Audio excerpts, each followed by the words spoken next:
dia 19 de dezembro de 1961, Goa deixou de ser uma colónia portuguesa, uma província ultramarina portuguesa, para ser território da União Indiana.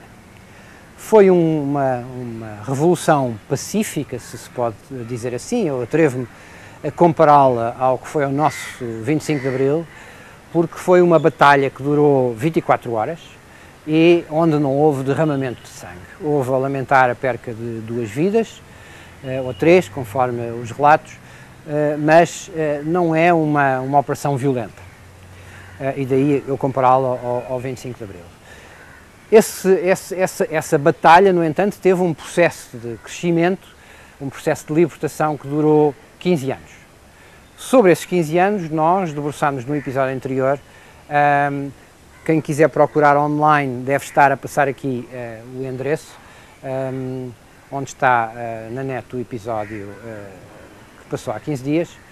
Neste episódio do Contacto Goa vamos olhar sobre o que foi o dia 18, o que foi o dia da Revolução, o que se passou nesse dia, nessa batalha quase desleal entre um enorme exército indiano e uma pequena força do exército português.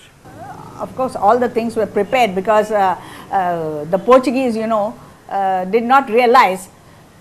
Prime Minister Jawaharlal Nehru had always told them, look here, non-violence is our creed. It is not our policy. We believe in non-violence. But if we have to fight, we will fight. We will fight. And it will be just one step, not many steps. And when it comes, it will come. That is what Prime Minister Nehru had always told Salazar. Don't take chances. What they did was, they fired on a ship at Anjadeep, trying to show their strength. Now you cannot, the might of India versus Portugal in Goa.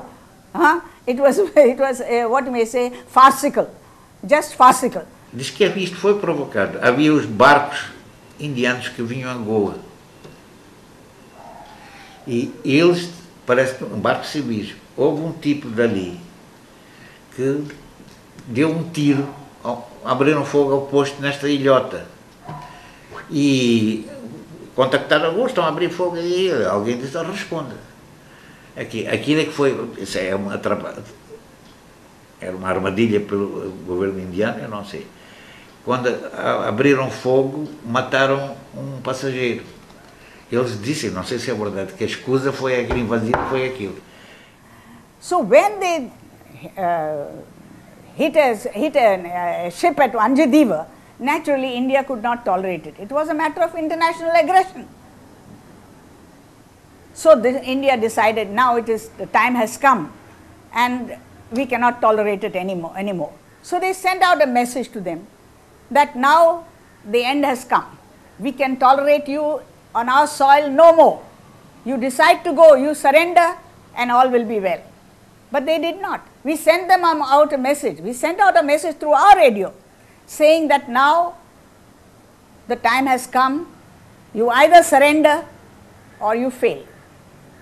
Quando sobrevoávamos para Karachi, nós começamos a ver um adensamento de material bélico nas fronteiras. E simultaneamente começamos a ver o adensamento de material naval bélico também, fora do nosso, digamos, das águas territoriais, se quiser chamar assim, mas instalados tipo cerco a Goa. Nós já tínhamos tido essa experiência, não da parte naval, mas da parte bélica terrestre, digamos assim, de infantaria, nos anos anteriores, porque eles tinham uma altura em que até se chamavam os satyagrahas, que tinham tropas na coisa, não entravam, ficavam só aí tipo ameaça. E nós ficávamos todos de prevenção aqui, etc. A prevenção normalmente era feita na base de toda a gente, está de prevenção, mas estava tudo a beber as cervejas e não sei o quê, porque realmente aquilo passou a ser um hábito.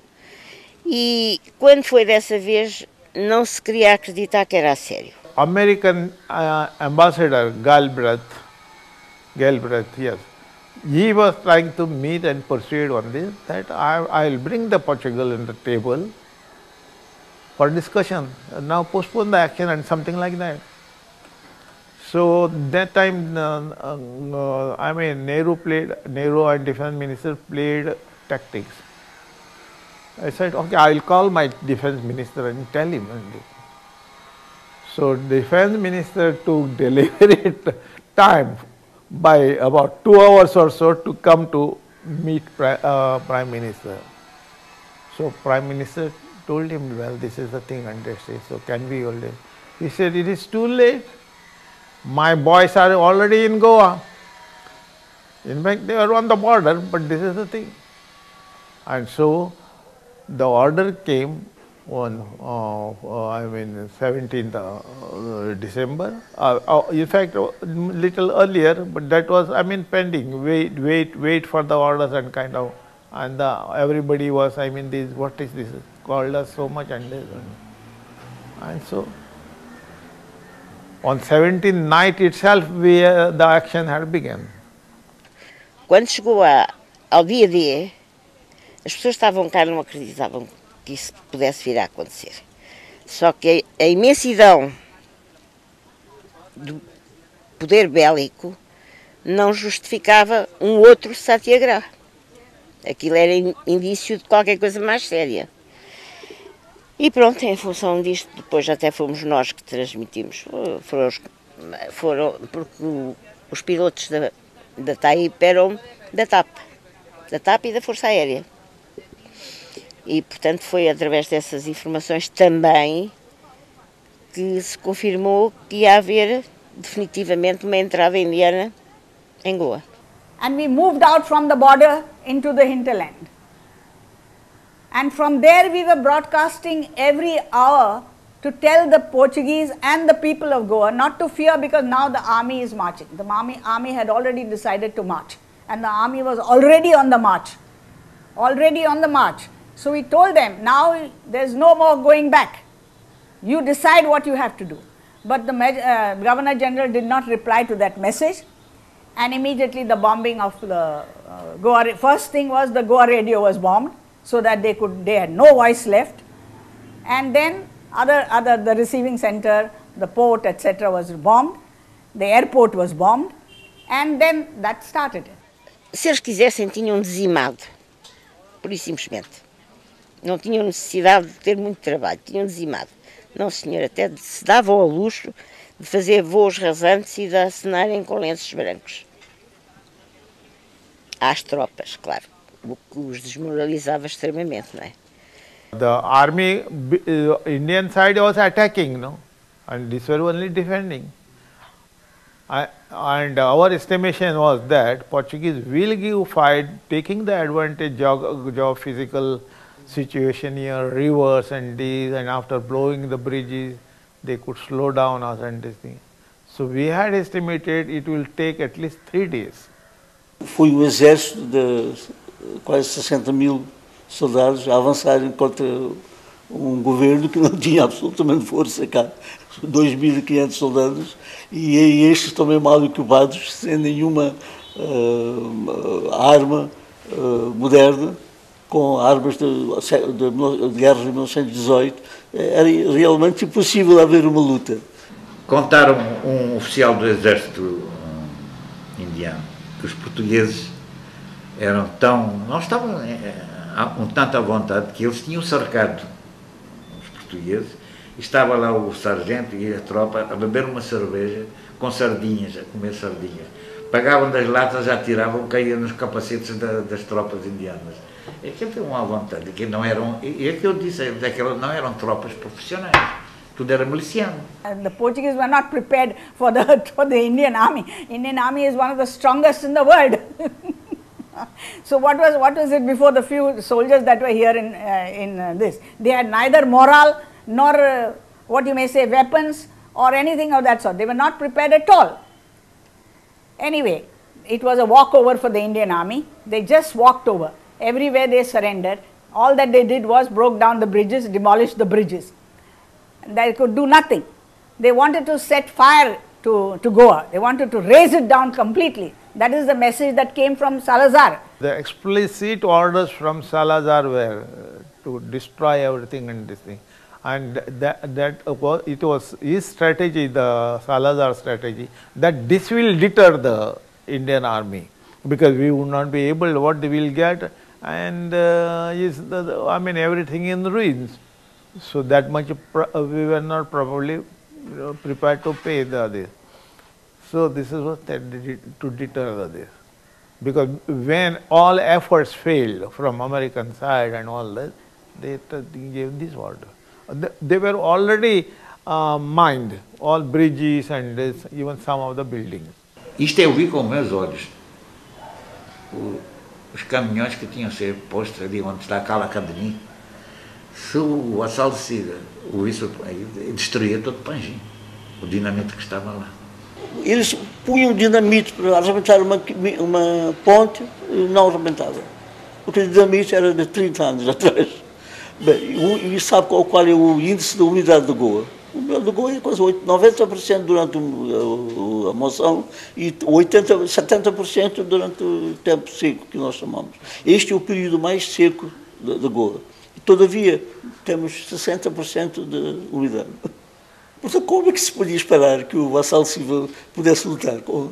Não havia outra solução, ou morrerem todos, ou era uma estupidez para morrerem todos, fazer um sacrifício desnecessário. Muito sangue, felizmente, não correu. Isto deve-se ao último governador de Goa, que foi o Vassalo Silva, que preferiu o rendimento a ver morrer gente. E isso em prejuízo da sua pessoa. E do seu prestígio. Do seu prestígio. Ele sacrificou o seu nome, a sua honra, em prol das coisas. Isso não se pode deixar de dizer. A group of people from Panjim, Goans, a delegation of Goans from Panjim, headed by a High Court judge who was a Goan, a Portuguese High Court judge, went to meet the Governor General when the invasion was about to start. And they pleaded with him not to follow through with the fighting and with the orders of the Portuguese President Salazar. Because in that case the Indian army, they said, would bomb, or the Portuguese, in the resultant fire, crossfire, Goa would be destroyed.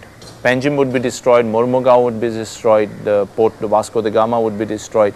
So they pleaded with him to avoid loss of life of Goans and destruction of property, not to fight, to surrender Goa. And it is believed that this meeting had a bearing on General Vassalo Silva's decision to surrender to the Indian troops. Vassalo da Silva, many Goans recall, I don't remember because I was a kid when Goa was liberated, but Vassalo da Silva, many people respect him because he did not agree to the direction of the High Command to destroy or detonate many of the bridges and places in Goa which they had planted. They had assumed that Indian army will take over Goa, so there were a lot of explosives which were planted across Goa. He refused to blow them up. He refused to give order where there would have been damage to the state. While the orders from the Portuguese president via radio to General Vassalo Silva was to fight till his last drop of blood and to make Goa completely unusable, scorched policy, to destroy Goa if the Indians are going to take it over, because he wanted to then use that to influence the world community to condemn the Indian invasion. A ship was docked in the harbour. Apparently orders came from Portugal that the ship should not be boarded, but General Vassalo Silva authorized the boarding. He allowed all the families of the Europeans living here and even Portuguese, some Portuguese families to go on the ship. The capacity of the ship was 380 or something like that, and there were 700 plus people packed into the ship. They say even the toilets were packed with people, and that ship left Goa, got out of Goa just before the invasion.